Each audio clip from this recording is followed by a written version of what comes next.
So this man was pure evil. He had no conscience whatsoever.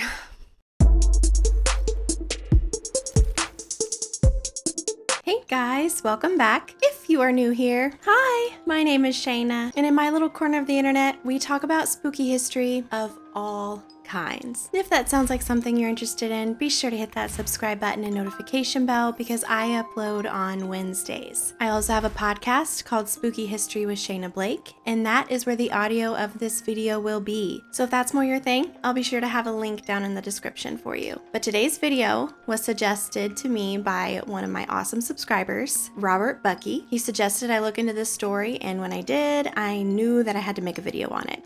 So today, we're going to be talking about Charles P. Stanton, the terrible man who essentially created the old town Stanton, Arizona. It was honestly kind of difficult to find specific information about Charles. Now, there are books on him, but let's be honest, guys, I work full time. I have 2 children that are 5 and 2. I don't have a bunch of time to read a book, and when I listen to the books, I can only do that alone in my car. So it takes forever to actually finish a book. So I did the best research that I could on him, and let's talk about what I found. Now, it's unknown on when Charles was born, but it's speculated that he was born the illegitimate son of an Irish lord. But his overall dream and goal was to build an empire of his own. Now, what I was able to find that before coming to America, he was studying to be a priest at an England monastery. However, he would be expelled because he was caught stealing. Now, it was believed that after this, he would flee to America and would end up in California. Then in 1872, not long after being in California, Charles would create a scheme called Slack and Arnold Diamond Hoax. And this is where Charles would recruit a couple of miners that were named John Slack and Philip Arnold. Their essential goal was to scam some investors. He had John and Philip go to San Francisco, California with a bag of uncut diamonds. Once the investors would examine the diamonds and find them to be real, and that's when they would take the investors to the mine shaft that they claimed to find these diamonds at, and the investors would pay them for their discovery. However, this did not work.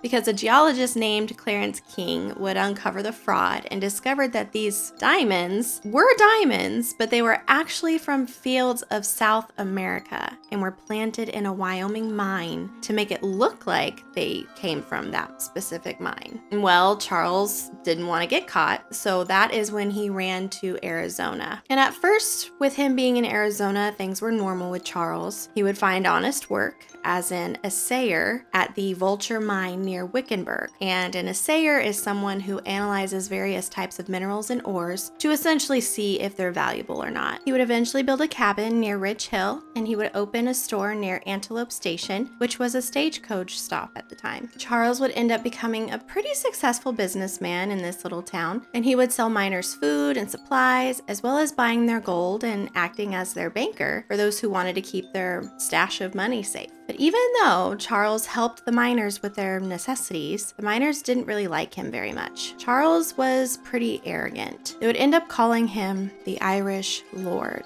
which I kind of find ironic because he supposedly was the illegitimate son of an Irish lord. So I wonder if he named himself that and then people just started calling him that, like they caught on. I don't know. Anyways, Charles's only competition in the area was George Wilson, John Timmerman, and William Partridge. And they all owned the hotel and station that was near Charles's store. Now, people would go to their business a little more because the workers and owners were a bit friendlier than Charles. And this would anger Charles. He felt that he couldn't build his empire with these people in his way. So that's when he decided to come up with a plan to take over this whole area. And this is when the Venezuela gang, also known as the Vega gang, came into play. Now, Charles would travel the 2 miles to the headquarters of this gang and would request their assistance on ruling this town. His plan was to get the other store owners to turn against each other. Now, Charles had the gang go to George Wilson's property and set the hogs he had free. Well, these hogs made their way way to William Partridge's cabin and ate an enormous amount of food. And as soon as George heard about what his hogs did to William's food, he would immediately and publicly admit fault and would offer to pay William whatever he needed to replace what was taken. Well, Charles heard this and didn't like this resolution, so he sent over a member of the Vega gang to William's home, and this gang member gave William this fabricated story that George had gone crazy and was telling people he was going to gun down William for stampeding his hogs. Well, William really had no reason to not believe this man's story and decided that he would sit and wait for George with a loaded gun. He was gonna be ready. Well, George came by William's cabin to pay for the damages his hogs caused, and William would immediately shoot George. After this, William was immediately convicted for murder and sent to Yuma prison. So in one swing, Charles took out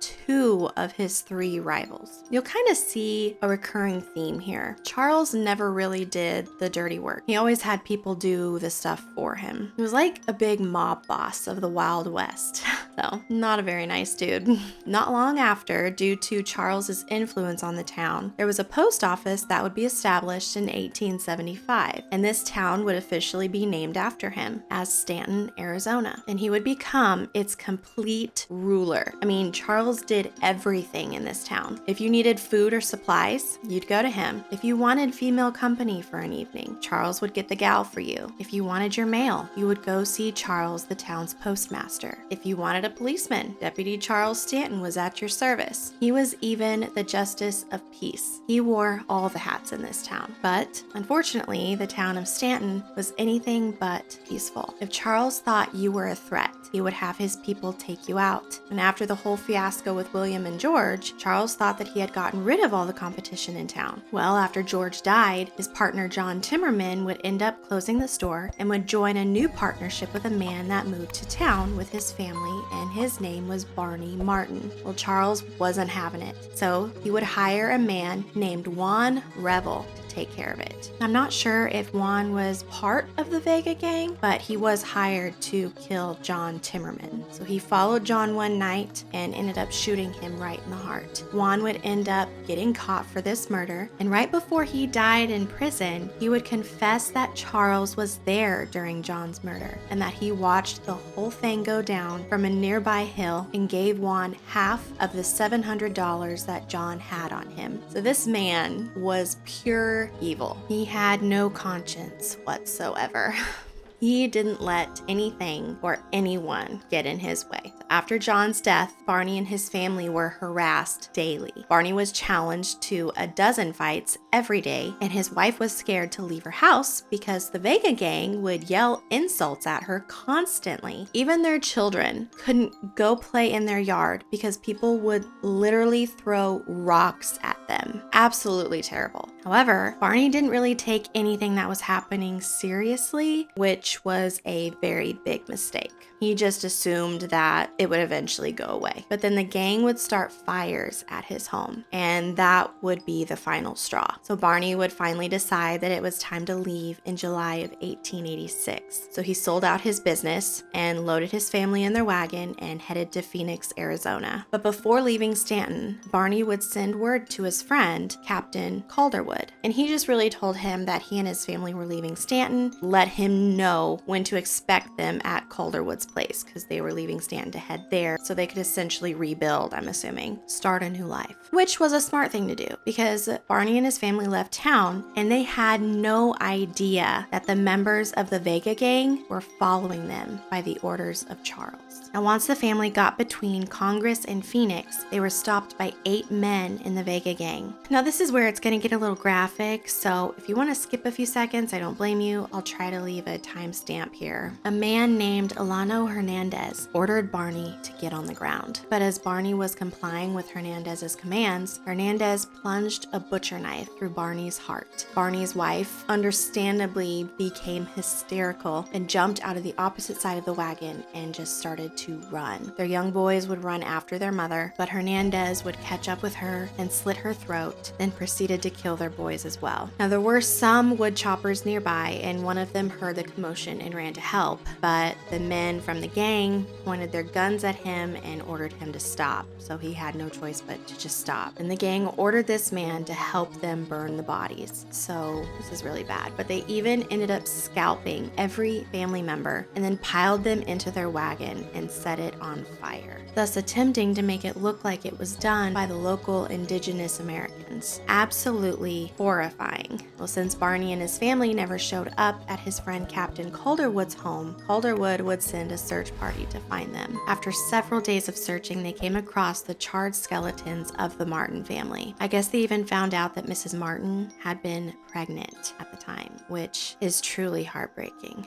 And even though there was no physical proof that Charles was involved with the Martin family's murders, everyone knew better. I'm sure Barney's friend Calderwood even knew better. I'm assuming he knew exactly why the Martins left town. And everyone knew that the Vega gang did Charles's dirty work in the past, and that didn't really help Charles's case at all either. So in September of 1886, Charles would be arrested and charged for complicity in the murder of the Martin family. Now you'd think this is where it would end, right? Well, it's not. Charles would end up pleading his own case and would call up each of his henchmen as witnesses. It's because of their testimonies that Charles was later exonerated. Absolute craziness. Well, after he got away with this, Charles thought he was essentially untouchable. He felt that he could do whatever he wanted and have whatever he wanted. But this type of mentality would come back to bite him in the end. He would develop feelings for a woman named Forlana Lucero, and she was described as beautiful with flashing dark eyes and the spirit of a wild stallion. However, she was a sister of 3 brothers that were in the Vega gang. Well, one night, Charles got a little too drunk and would force himself on Forlana. She would end up punching him in the mouth, good for her, and was able to get away from him. And while him forcing himself on her really made her mad, and she told her brothers and she wanted revenge. Now at this time, there was already tension between Charles and the Vega gang because the Vega gang believed that Charles shorted them money for the job of the Martin family killings. So with this, on top of forcing himself on their sister, the brothers decided they would take action against him. And on November 13th of 1886, the 3 Lucero brothers came to town. They came to Charles's store and posed as weary travelers. The clerk would greet them at the door, and the 3 men were asking for directions to Walnut Grove. Well, I guess Charles heard the conversation and told Kelly to go on and invite them in inside. Charles was sitting near the counter reading his newspaper when the 3 men entered the store. Once they all got inside, they immediately opened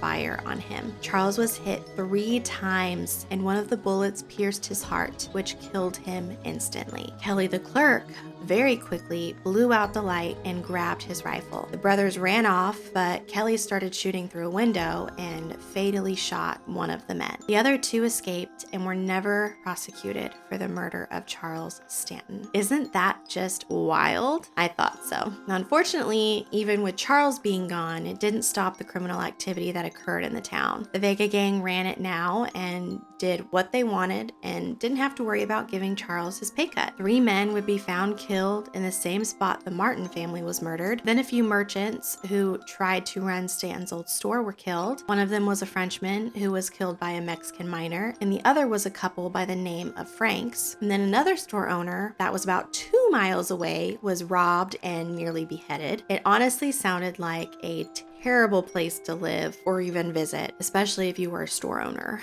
But finally, in 1906, the mines would close and the once busy town of Stanton, Arizona would shut down and would become a ghost town. In conclusion, Charles Stanton was a terrible human being who arranged for people to be murdered if it benefited him. It's believed that he killed up to 50 people, and this included men, women, and children. It didn't matter. Some people even called him the devil incarnate, and I can see why. It's now known to be a very haunted town, and honestly, I believe it. With so much evil and death that went on there, it doesn't surprise me at all that it would be haunted. I believe they have like an RV park there, so people drive out there and visit, and they do ghost tours. They can see where Charles's store was, where he lived. It looks pretty cool. I don't know if I'll ever visit. Looks like it's out in the middle of nowhere on the boonies. But yeah, I just wanted to say thank you again to Robert for recommending this story to me. And if any of my other subscribers have any suggestions on what they want to hear next, be sure to leave me a comment or swing over to my Instagram and send me a message on what you want to hear from me. But that's going to be it for me today, guys. I hope you all have a very blessed day, and I will see you all next week. Bye.